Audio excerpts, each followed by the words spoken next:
Hello everyone, बच्चों आप सभी लोग कैसे हैं। स्वागत है आप सभी का आपके अपने channel maths by BP sir पर। बच्चों आज हम लोग क्लास 12 मैथ पढ़ने वाले हैं। बच्चों इससे पहले क्लास 12 के लिए 4 लेक्चर हो चुके हैं, तो जो नए बच्चे आज जुड़ रहे हैं वो जाएं उन 4 लेक्चर को पहले अटेंड करें, तब 5वां लेक्चर वो अटेंड करें, तभी जाकर बच्चों उनको आगे समझ में आएगा। बच्चों इस चैनल का मात्र एक उद्देश्य है, आपको मैथ की राह में शून्य से शिखर तक पहुंचाना। तो आइए हम लोग एक कदम और आगे बढ़ाते हैं शून्य से शिखर के मार्ग में। तो आइए बच्चों चलते हैं, आज का हम लोग लेक्चर शुरू करते हैं। बच्चों आज का हमारा टॉपिक है आव्यूहों का गुणन। तो आइए हम लोग देखते हैं।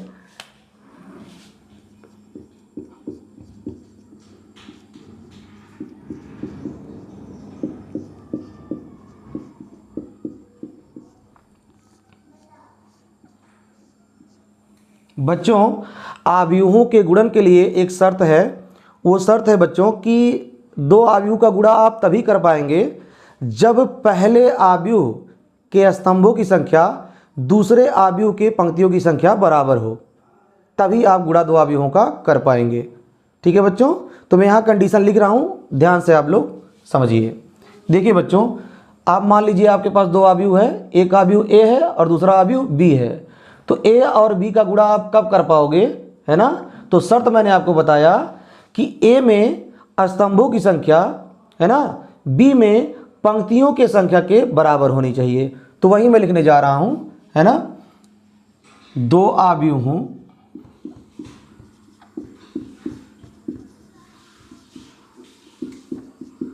ए तथा बी का गुणा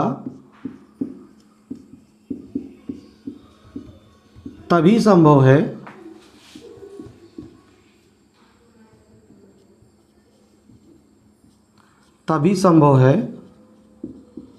जब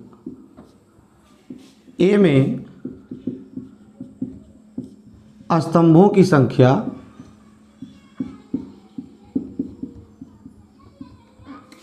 बराबर हो, बी में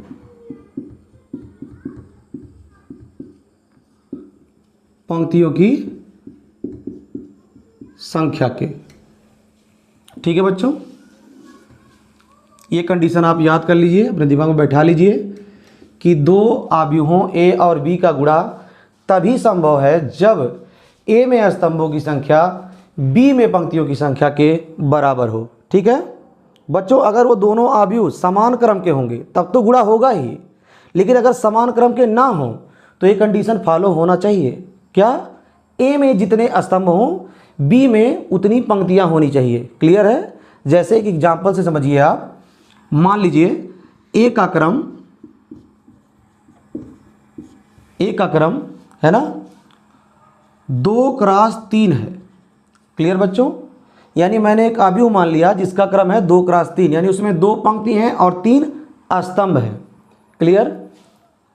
और एक और मैं आव्यूह मान ले रहा हूं, बी का क्रम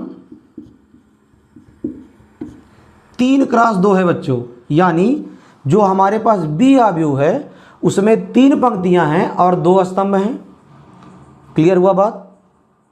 तो आप जरा सा देखने का प्रयास करिए, तो ए में कितने स्तंभ हैं? 3 स्तंभ हैं। और बी में कितने पंक्ति हैं? 3 पंक्ति हैं। तो आप यहां देखिए, ए में जितने स्तंभ हैं बी में उतने पंक्ति हैं, यानी इन दोनों आव्यूहों का गुणा संभव है। क्लियर बच्चों, कोई दिक्कत? अब तो समझ में आपको आ गया होगा। एक चीज समझ लीजिए, अगर समान क्रम के होंगे तो फिर कोई दिक्कत ही नहीं है, फिर क्यों दिक्कत है। लेकिन अगर समान क्रम के ना हो तो क्या हो, ए में स्तंभों की संख्या बी के पंक्तियों की संख्या के क्या होनी चाहिए? बराबर होनी चाहिए। ठीक है, जैसे यहां पर मैंने जो क्रम माना है, ए का क्रम 2x3 है, यानी उसमें कितने स्तंभ हैं? 3 स्तंभ हैं। और बी का क्रम जो मैंने मान रखा है 3x2 है ना, यानी बी में पंक्तियों की संख्या कितनी है? 3 है। क्लियर है बच्चों? तो आप देखिए, तो जितने इसमें स्तंभ हैं उतने इसमें पंक्ति हैं, यानी ए और बी का गुणा संभव है। क्लियर है? कोई दिक्कत? तो ध्यान दीजिए, यहां दोनों का गुणा संभव है। ठीक। और बच्चों जो गुणा करने के बाद नया रिजल्ट में मैट्रिक्स आता है, पीछे समझिए, जो गुणा करने के उपरांत रिजल्ट में हमें मैट्रिक्स मिलता है उसका क्रम क्या होता है बच्चों। तो ध्यान दीजिए, यहीं से आपको मैं समझा दे रहा हूं। जो दोनों के गुणा करने के बाद जो रिजल्ट में मैट्रिक्स हमें मिलेगा, है ना, रिजल्ट यानी गुणनफल, वो मैट्रिक्स कितने क्रम का होगा। तो बच्चों वो मैट्रिक्स होगा 2x2, 2x2, है ना। तो ए बी का जो क्रम होगा बच्चों वो होगा 2x2, ठीक है। बीच में से आप कैंसल समझ लीजिए, ठीक है। तो जो नया रिजल्ट के तौर पे हमें मैट्रिक्स मिलेगा उसका क्रम होगा बच्चों 2x2। क्लियर हुआ, कोई दिक्कत है। एक और एग्जांपल मैं आपको समझाने का प्रयास करता हूं। ए का क्रम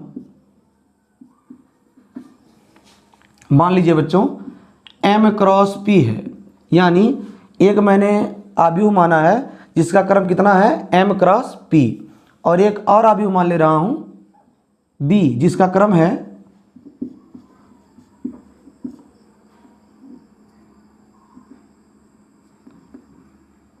वो मान ले रहा हूं मैं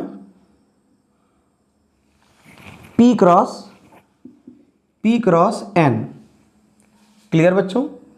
तो आप देखिए ए में p स्तंभ हैं तो b में p पंक्तियां हैं, यानी ए में स्तंभों की संख्या p है तो b में पंक्तियों की संख्या p है। तो आप देख रहे हैं कि a के स्तंभों की संख्या और b के पंक्तियों की संख्या समान है, यानी बच्चों गुणा संभव है। और एक जवाब आप दीजिए, a × b करने पे जो रिजल्ट आएगा, यानी a × b का जो क्रम बनेगा बच्चों वो कितना आएगा, जो रिजल्ट के तौर पे हमें आव्यूह मिलेगा उसका क्रम कितना आएगा। तो बच्चों a × b का क्रम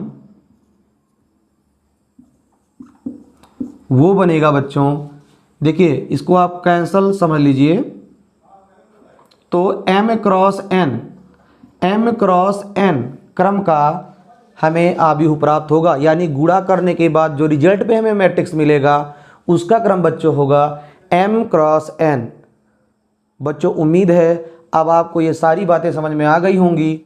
तो बच्चों अब मैं आपको एक एग्जाम्पल के माध्यम से समझाने का प्रयास करूंगा कि कुछ एग्जाम्पल के माध्यम से गुणा करना सीखा जाएगा।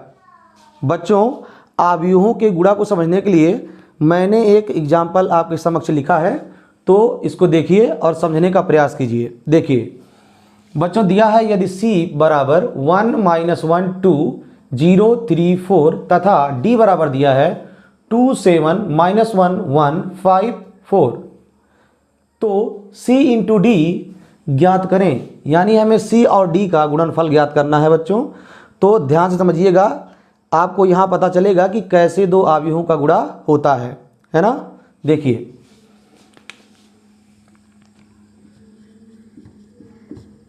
देखिए बच्चों, सबसे पहले तो हमें यह जानना होगा कि क्या c और d का गुणा संभव है।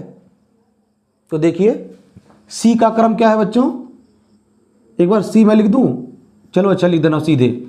c का क्रम जो है बच्चों वो क्या है बताइए, एक पंक्ति, दो पंक्ति, तो दो पंक्ति है और कितने स्तंभ हैं, 1 2 3, 3 स्तंभ हैं। तो बच्चों जो c का क्रम है वो है 2x3। क्लियर है। d का क्रम कितना है बच्चों, d का क्रम वो है बच्चों एक पंक्ति, दो पंक्ति, तीन पंक्ति, तो 3 पंक्ति है और कितने स्तंभ हैं, 1 स्तंभ 2 स्तंभ, तो 3 पंक्ति हैं और 2 स्तंभ हैं। तो अपने कंडीशन को हम मैच कराइए यहाँ पर।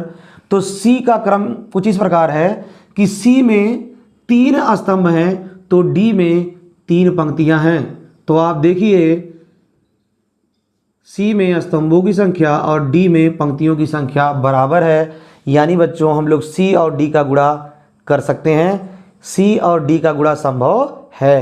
तो हम यहाँ लिखेंगे एक लाइन आपका, c में स्तंभों की संख्या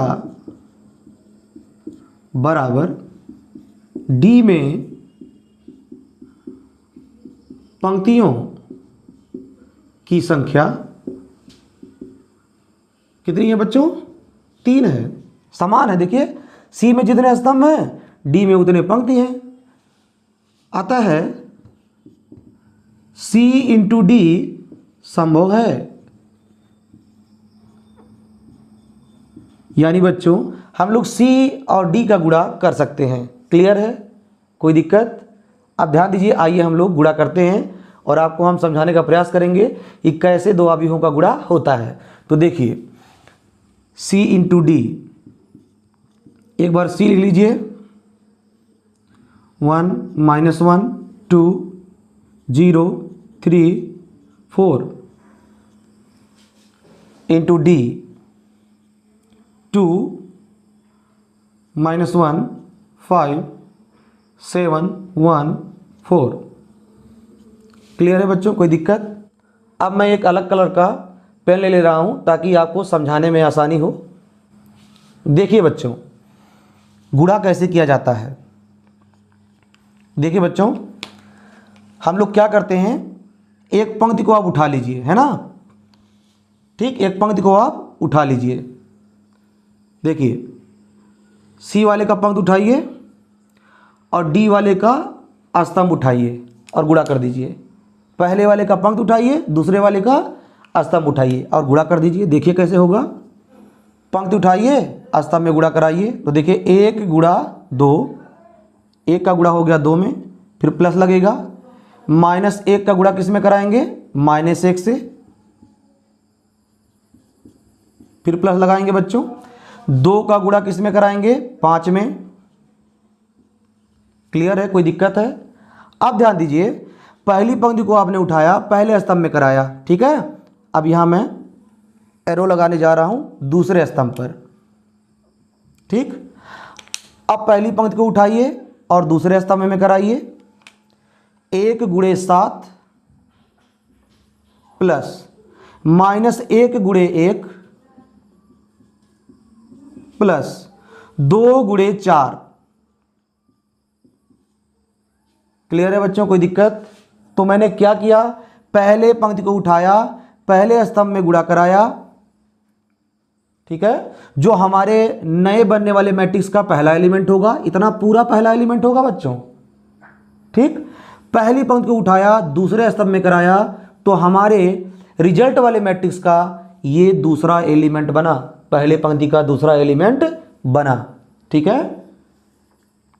अब ध्यान दीजिए, ध्यान से समझिए। अब आपको क्या करना है, एक पंक्ति का तो काम हो गया, अब आपको क्या करना है, दूसरी पंक्ति उठाना है, ठीक, और इसका पहला स्तंभ उठाना है। कोई दिक्कत है बच्चों? तो बताइए, है ना। देखिए दूसरी पंक्ति उठाइए, यहां पर पहला स्तंभ उठाइए और गुणा करा दीजिए। एकदम आसान है, कोई कठिन नहीं है गुणा। देखिए 0 गुणा 2, फिर प्लस लगाइए, 3 का गुणा -1 में, फिर प्लस लगाइए 4 का गुणा 5 में। समझ में आया? अब ध्यान दीजिए, यह हमने क्या किया, दूसरी पंक्ति का पहले स्तंभ में गुणा करा दिया। अब देखिए अब की बार, अब यहां मिटा दीजिए इसको, एरो में समझने के लिए लगा रहा हूं, आपको एरो नहीं लगाना है, ठीक है। अब देखिए दूसरी पंक्ति का दूसरे स्तंभ में कराइए, तो 0 गुणे 7, फिर प्लस लगाइए, 3 गुणे 1, फिर प्लस लगाइए, 4 गुणे 4। क्लियर है बच्चों? कोई दिक्कत है? बस अब इसको सॉल्व कर लीजिए, है ना। अब इसको सॉल्व कर लीजिए।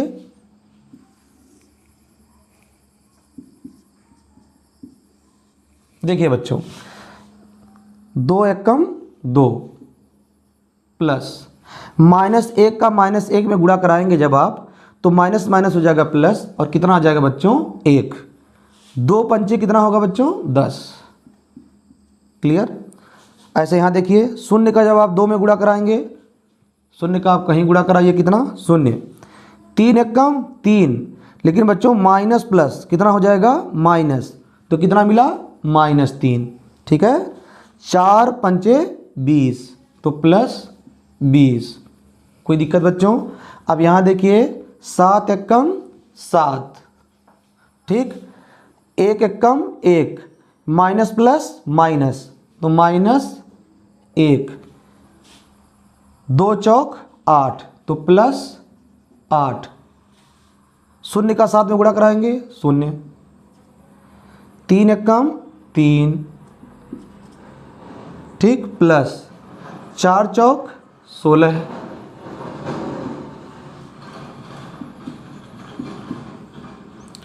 अब जोड़ लीजिए 10 2 12 और 1 13, 20 में से 3 गया 17। यहाँ देखिए बच्चों 8 7 कितना हो गया 15, 15 में से 1 गया 14। क्लियर है? कोई दिक्कत है? अब देखिए 16 3 19, यही बच्चों हमारा क्या है आंसर है। क्लियर है? कोई दिक्कत? एकदम आसानी से समझ में आया होगा। अब एक चीज़ ज़रा सा ध्यान दीजिएगा, जो गुणनफल के उपरांत हमें मैट्रिक्स मिला है ना, गुणनफल के बाद जो रिजल्ट में हमें मैट्रिक्स मिला है उसका क्रम कितना है? एक पंक्ति, दो पंक्ति, एक स्तंभ, दो स्तंभ, दो पंक्ति और दो स्तंभ। और यहाँ से देखिए मैंने आपको बताया था बीच में आप कैंसल समझिए, है ना, तो 2 क्रॉस 2 जो रिजल्ट में हमें मैट्रिक्स मिलने वाला है उसका क्रम क्या बनेगा? 2 क्रॉस 2। समझ में आया? तो जो हमें रिजल्ट में मिला मैट्रिक्स उसका क्रम क्या है बच्चों? 2 क्रॉस 2 क्रम का है ना। यानी अगर कभी आपसे सवाल में केवल क्रम पूछा जाए कि आपको दे दिया जाए एक आव्यूह दिया जाए उसका क्रम दिया जाए, एक दूसरा आव्यूह दिया जाए उसका क्रम दिया जाए, और आपसे गुणनफल का आपसे क्रम पूछा जाए तो आप कैसे बताएंगे? सिंपली आप क्या करेंगे, ऐसे क्रम लिख दीजिएगा, ठीक, और उसका स्तंभ और इसका पंक्ति क्या कर लीजिएगा? कैंसल समझ लीजिएगा, है ना। या एक आप अपना सूत्र की तरह से इसको याद कर लीजिए कि जो गुणनफल के उपरांत हमें मैट्रिक्स मिलता है उसका क्रम होता है बच्चों पहले आव्यूह के पंक्तियों की संख्या और क्रॉस दूसरे आव्यूह के स्तंभों की संख्या। कोई दिक्कत है? फिर से एक बार सुन लीजिए, अगर आपसे एग्जाम में या कहीं पर दो आव्यूह का क्रम दे दिया जाए और आपसे पूछा जाए बताइए इन दोनों आव्यूहों के गुणा का क्रम क्या होगा, तो बड़ी आसानी से आप बता पाएंगे बच्चों। इसको आप सूत्र बना लीजिए, स्वयं बना सकते हैं, कोई ज़रूरी है कि सूत्र यहाँ पर लिखा ही जाए, आप स्वयं बना सकते हैं। कैसे? जो क्रम आया है देखिए 2 क्रॉस 2 क्रम आया है, पहला 2 कहाँ से आया है? सी का पंक्ति है, यानी सी के पंक्तियों की संख्या क्रॉस डी के स्तंभों की संख्या, तो बन गया ना सूत्र। क्या गुणनफल का क्रम क्या होता है? पहले आव्यूह के पंक्तियों की संख्या गुणा दूसरे आव्यूह के स्तंभों की संख्या। तो उम्मीद है बच्चों ये सवाल आपको समझ में आया होगा। एग्जाम्पल के तौर पे मैं एक गुणा और लेता हूं, ठीक है। तो आइए हम लोग अगले सवाल की तरफ चलते हैं। बच्चों आव्यूहों का गुणा आपको और बेहतर तरीके से समझ में आए इसके लिए मैंने एक एग्जाम्पल और लिया है जो आपके समक्ष लिखा गया है। देखिए बच्चों, 2 आव्यूह दिए गए हैं। एक आव्यूह है ए जो कुछ इस प्रकार है 6 9 2 3, और एक आव्यूह है बी 2 6 0 7 9 8, ठीक है ना। तो हमें ए इंटू बी ज्ञात करना है, ठीक है बच्चों। तो देखिए पहले ये बताइए, पहले हम लोग ये समझेंगे कि क्या इनका गुणा संभव है। तो देखिए ए का क्रम कितना है बच्चों, पहले उसको लिखिए। ए का क्रम कितना है? एक पंक्ति, दो पंक्ति, एक स्तंभ, दो स्तंभ, 2 क्रॉस 2। ए का जो क्रम है 2 क्रॉस 2। क्लियर? अब बी का क्रम लिखिए। बी का क्रम तो कितने पंक्ति हैं बच्चों? एक पंक्ति, दो पंक्ति, कितने स्तंभ हैं? 1 2 3। तो इसका क्रम कितना बनेगा? 2 क्रॉस 3। कोई दिक्कत? अब जरा सा ध्यान से देखिए, ए में स्तंभों की संख्या 2 है और बी में पंक्तियों की संख्या 2 है। तो देखिए ए में स्तंभों की संख्या और बी में पंक्तियों की संख्या बराबर है, यानी ए और बी का गुणा संभव है। ठीक, कोई दिक्कत? अब बच्चों एक बात आप बता दीजिए कि a इंटू बी करेंगे तो जो गुणनफल मिलेगा उस मैट्रिक्स का क्रम कितना होगा? उस मैट्रिक्स का क्रम कितना होगा? तो बिल्कुल आसान है ना। इसको आप कैंसल समझिए। तो जो गुणनफल में मैट्रिक्स मिलेगा हमें उसका क्रम होगा 2 क्रॉस 3। अभी मैंने आपको बताया है कि गुणनफल का क्रम क्या होता है? ए के पंक्तियों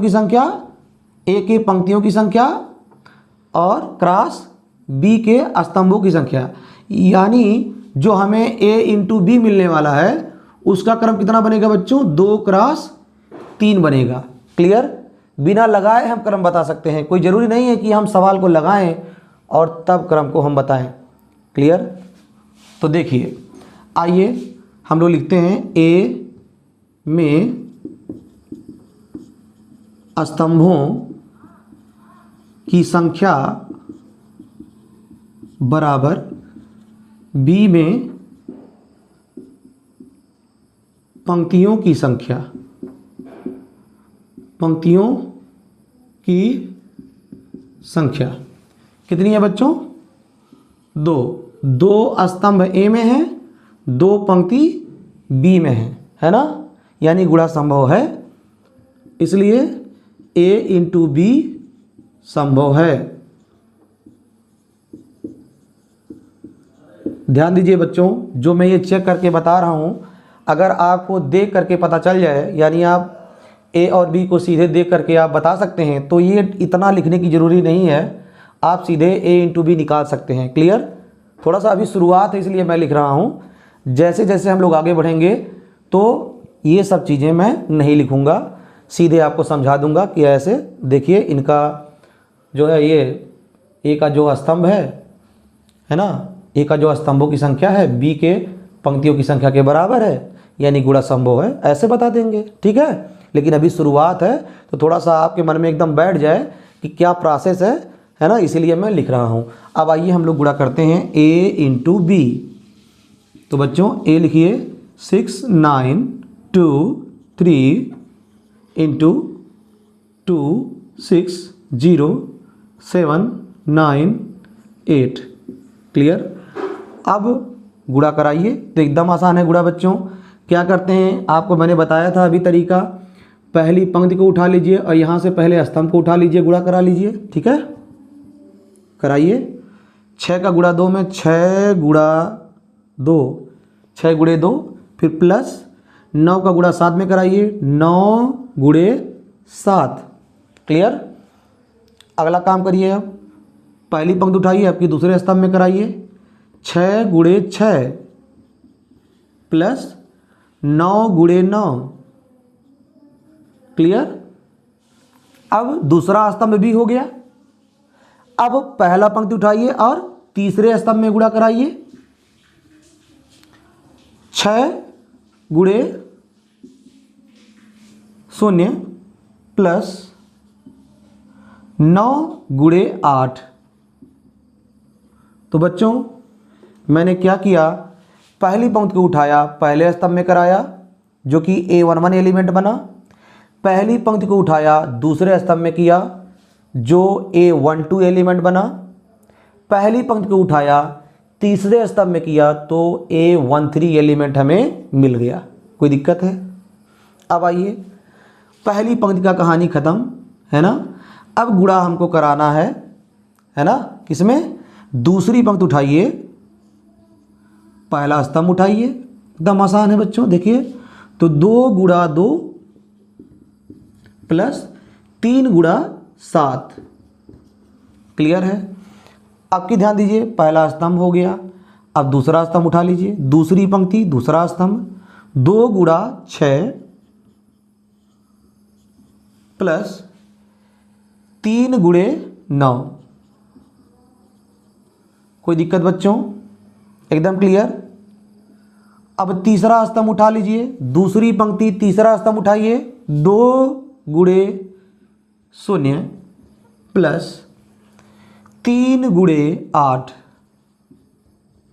है दिक्कत? एकदम आसान तरीके से मैंने क्या किया, दूसरा पंक्ति उठाया, पहला स्तंभ है ना, दूसरा पंक्ति पहला स्तंभ जब गुणा कराया तो हमें A21 प्लेस का एलिमेंट प्राप्त हुआ। जब मैंने दूसरा पंक्ति और दूसरा स्तंभ का गुणा कराया तो हमें A22 प्लेस का एलिमेंट प्राप्त हो गया।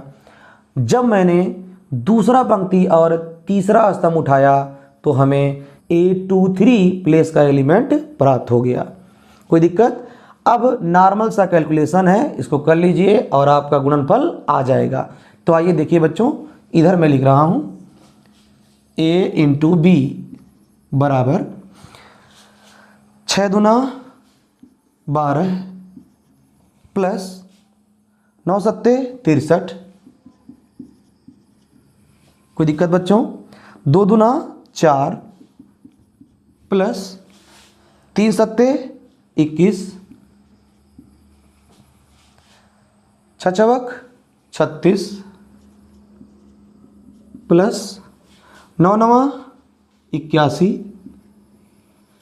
2 छक 12 प्लस 3 नवा 27।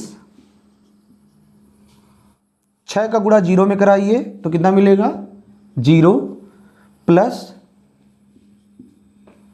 9 अठे 72। 2 का गुणा 0 में कराइए 0 प्लस 3 अट्ठे 24। अब जोड़ लीजिए इसको,